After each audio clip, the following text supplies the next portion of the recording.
भारत में धार्मिक बदलाव की बात करते हैं। 13वीं सदी के बाद उत्तरी भारत में भक्ति आंदोलन की नई लहर को इस्लाम, ब्राह्मणवादी हिंदू धर्म, सूफी मत, भक्ति की विभिन्न धाराओं ने और नागपंथियों, सिद्धों और योगियों ने प्रभावित किया।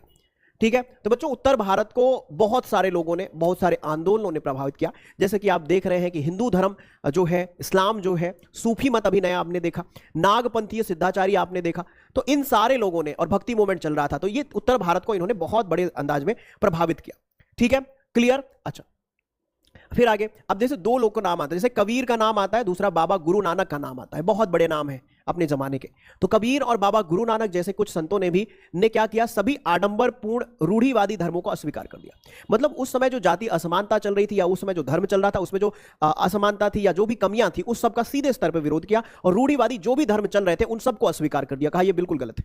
ठीक है, इसको हम स्वीकार नहीं कर सकते। ठीक है, इसमें बहुत सारी कमियां हैं।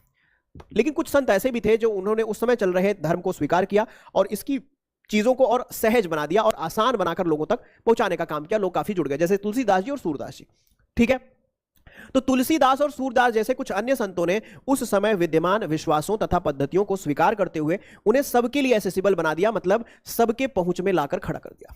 ठीक है, क्लियर, समझ पा रहे हैं क्या समझाया। उत्तर भारत में धार्मिक बदलाव की अगर हम बात करें तो 13वीं सदी में क्या होता है कि बहुत सारे जो आंदोलन चल रहे थे उनका प्रभाव उत्तर भारतीयों पे पड़ता है, उत्तर भारत पे पड़ता है। कबीरदास और बाबा गुरु नानक जैसे कुछ संत हुए हैं जिन्होंने क्या किया कि रूढ़िवादी जो धर्म का आडंबर था, जो रूढ़िवादी धर्म थे, उनको अस्वीकार कर दिया। तुलसीदास, सूरदास ने क्या किया कि उस धर्म के विश्वास और पद्धतियों को और आसान बनाया, जिससे कि लोगों की पहुंच में वो चीजें पहुंच गई। ठीक है, आप कहोगे सर कैसे किया, तो बच्चों तुलसीदास जी की अगर बात करें तो तुलसीदास जी ने ईश्वर को राम के रूप में धारण किया, और तुलसीदास जी ने क्या किया, अवधी भाषा में रामचरितमानस की रचना की। ध्यान से समझेंगे। अब बच्चों अभी तक जो रामायण थी वो तो संस्कृत भाषा में थी, और बहुत सारे जो लोग पढ़े लिखे नहीं थे, जिनको संस्कृत नहीं आती थी, उनके पहुंच में नहीं थी। लेकिन जब क्षेत्रीय भाषा, अवधी भाषा जो पूर्वी उत्तर प्रदेश में बोली जाती है, इसमें जब रामचरितमानस की रचना होती है, तो ये जो रामायण है इसके पाठ को उन्होंने घर घर तक पहुंचा दिया, धर्म के सिद्धांत को बहुत ज्यादा एक्सेसिबल बना दिया, लोग पढ़ने लगे।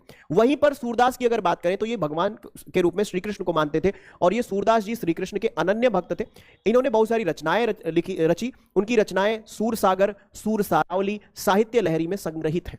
ठीक है, और इन्होंने भी बच्चों ब्रज भाषा में बहुत सारी रचनाएं की, जिससे लोगों की पहुंच में जो है इनकी अपनी विचारधारा आई, मतलब कृष्ण की भक्ति से बहुत सारे लोग और भी प्रभावित हुए। वहीं पर अगर बात करें ईस्ट इंडिया की, तो असम वाले क्षेत्र में एक व्यक्ति है शंकरदेव।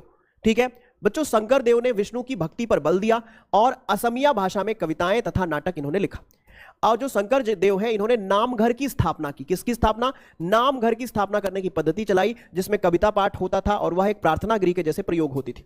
ठीक है, तो ये नामघर ईस्ट इंडिया में, पूर्वी भारत में देखा जाए तो असम वाले रीजन में शंकरदेव है। ठीक है, वही सूरदास जी बहुत सारी रचनाएं कृष्ण भक्ति से जुड़े हैं, तुलसीदास जी राम भक्ति से जुड़े। ठीक है, इसी परंपरा में अगर देखा जाए तो कुछ और संत भी आते हैं, जिसमें दादू दयाल हो गए, रविदास हो गए, मीराबाई हो गए, ये संत भी इसी प्रक्रिया में